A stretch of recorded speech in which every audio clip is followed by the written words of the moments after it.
తెలుగు రాష్ట్రాల్లో ఉష్ణోగ్రతలు తీవ్రంగా పెరుగుతున్నాయి. ఏపీ, తెలంగాణలో 37 నుంచి 38 డిగ్రీల ఉష్ణోగ్రత నమోదైంది. తిరుమలలో 37.8 కాగా విజయవాడలో 37.5 డిగ్రీలు నమోదైంది. ఇక హైదరాబాద్లో 37కు పైగా ఉష్ణోగ్రతలు నమోదైంది.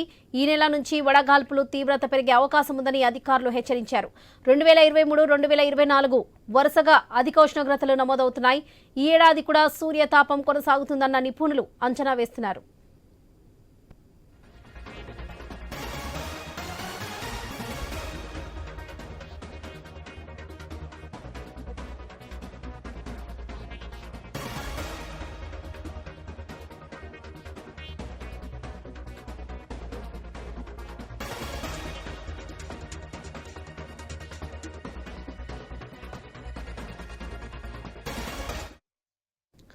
తెలుగు రాష్ట్రాల్లో ఉష్ణోగ్రతలు తీవ్రంగా పెరుగుతున్నాయి.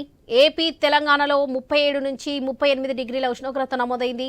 తిరుమలలో 37.8 కాగా విజయవాడలో 37.5 డిగ్రీలు నమోదైంది. ఇక హైదరాబాద్లో 37కు పైగా ఉష్ణోగ్రతలు నమోదైంది. ఈ నెల నుంచి వడగాల్పులు తీవ్రత పెరిగే అవకాశం ఉందని అధికారులు హెచ్చరించారు. 2023-24 వరుసగా అధిక ఉష్ణోగ్రతలు నమోదవుతున్నాయి. ఈ ఏడాది కూడా సూర్యతాపం కొనసాగుతుందని నిపుణులు అంచనా వేస్తున్నారు.